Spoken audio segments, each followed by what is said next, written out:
do transcutaneous pacing right away and give glucagon. Now, if you want to do transvenous right away, later on at the bedside, that's fine, but transcutaneous is the first thing to do.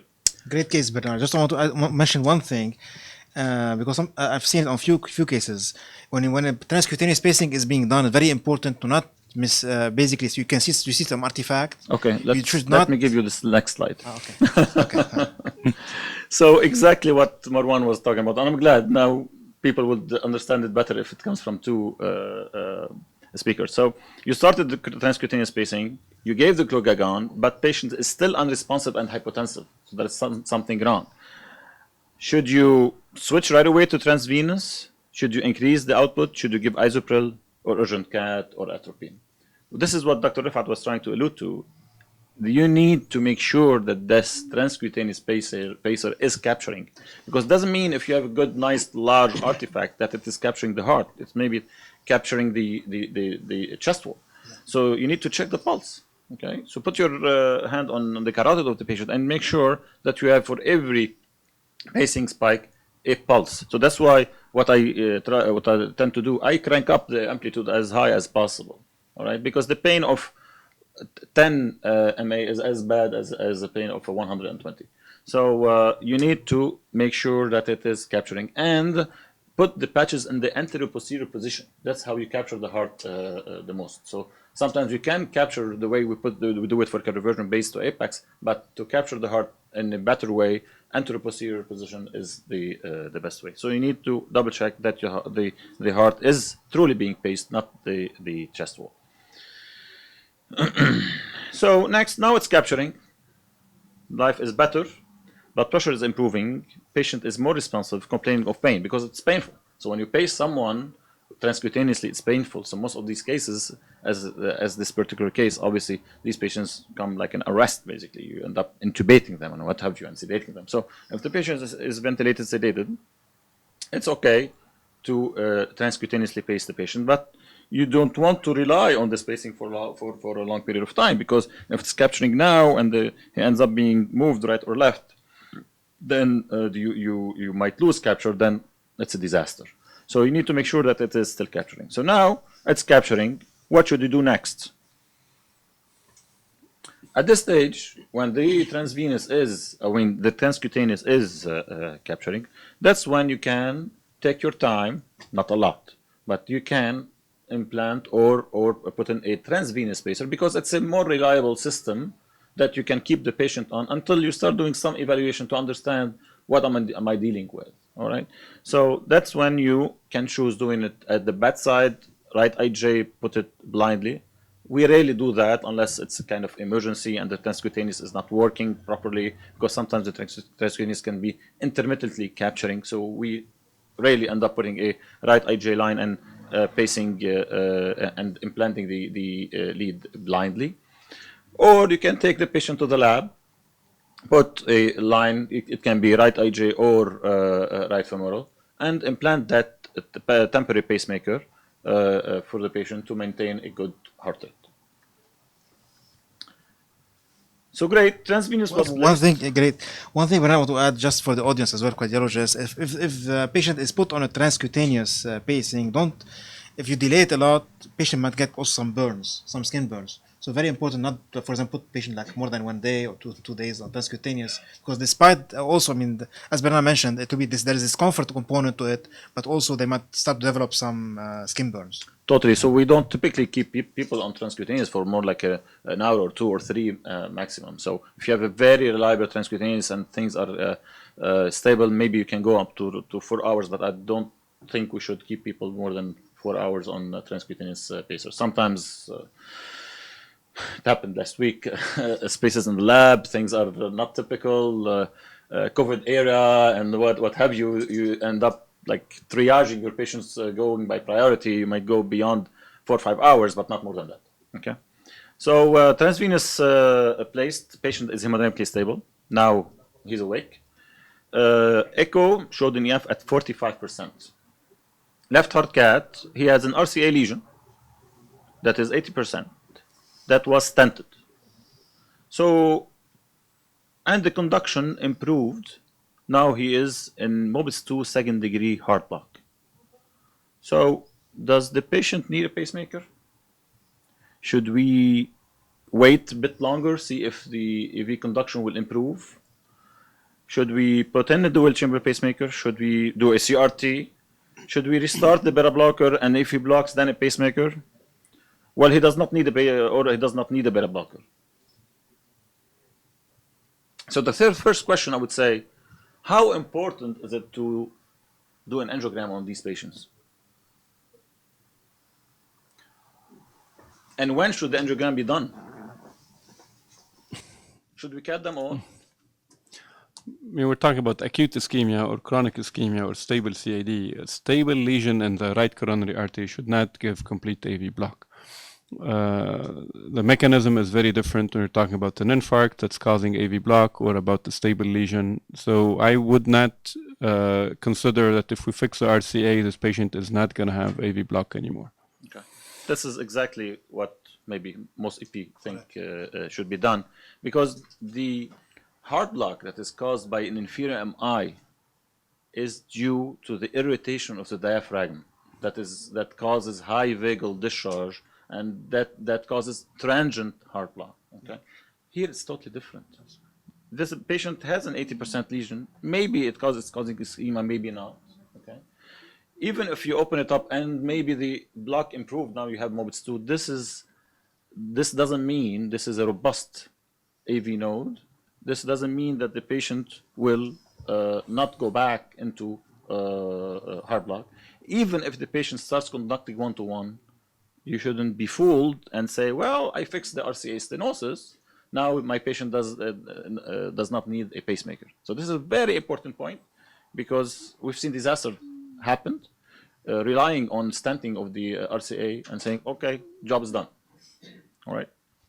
So the other question would be, should you put in a dual chamber pacemaker or implant a CRT system?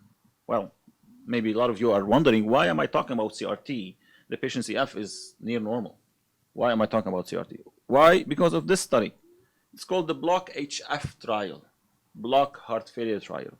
That's the study that taught us and told us whenever you have an LV function that is less than 50%, and you're expecting that your patient is going to be paced more than half the time, particularly more than 40% of the time, you should not implant only an RV lead, because maybe this is a familiar territory to most of you. RV pacing is bad. RV pacing is worse than a left bundle. RV pacing can cause a lot of times and a lot of patients cardiomyopathy. Even in patients with normal EF, we are seeing people developing cardiomyopathy down the line. What if my patient has an EF that is borderline, 45, 40%? If you start with 45% and you get RV paced, a year or two down the line, your EF will be 30, then 20. So from the get-go, by guidelines as well, not only by the Block HF trial that demonstrated that these patients did better if you went ahead with the LV lead from the beginning, by guidelines, it is stated verbatim, in patients with AV block who have an indication for permanent pacing with LVF that is more than 35, because if it's less than 35, it's no-brainer. Everyone would say, yes, put in a CS lead. If the F less than 50% and are expected to require pacing more than 40% of the time, obviously people with heart block, well, most of them are going to get paced. It's reasonable to choose pacing method that maintain physiological ventricular activation. RV pacing is not physiological, so you either do a CRT or a His bundle pacing. Now, I know His bundle pacing in this country is still at its infancy, but one day it will become much more available in all centers. So as far as we are concerned, and at this stage, at least do a CRT on these patients. Don't just say or refer the patient to any surgeon across the street and put in an RV lead. Great. So the CRT was implanted. All is good. Can you just specify? So you meant, can you tell the difference to the audience? CRTP, not CRTD. Great. Okay.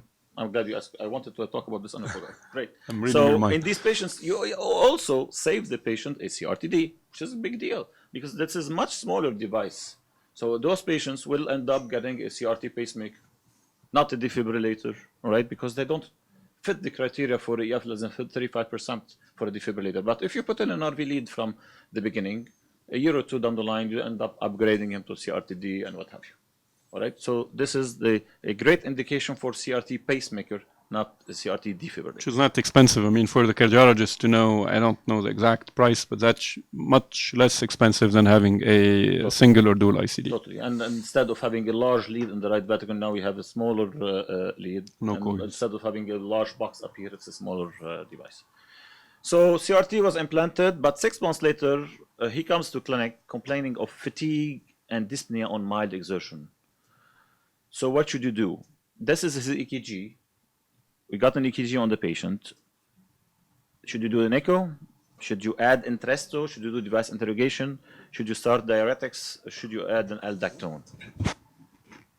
So it's important to recognize these things because these patients are not followed closely all the time by electrophysiologists. We as EP, we tend to see these patients once a year. We check the device, all is good, go home, right? And even maybe, unfortunately, a lot of those patients get checked by the device company guy that comes to the office of the doctors and check the device.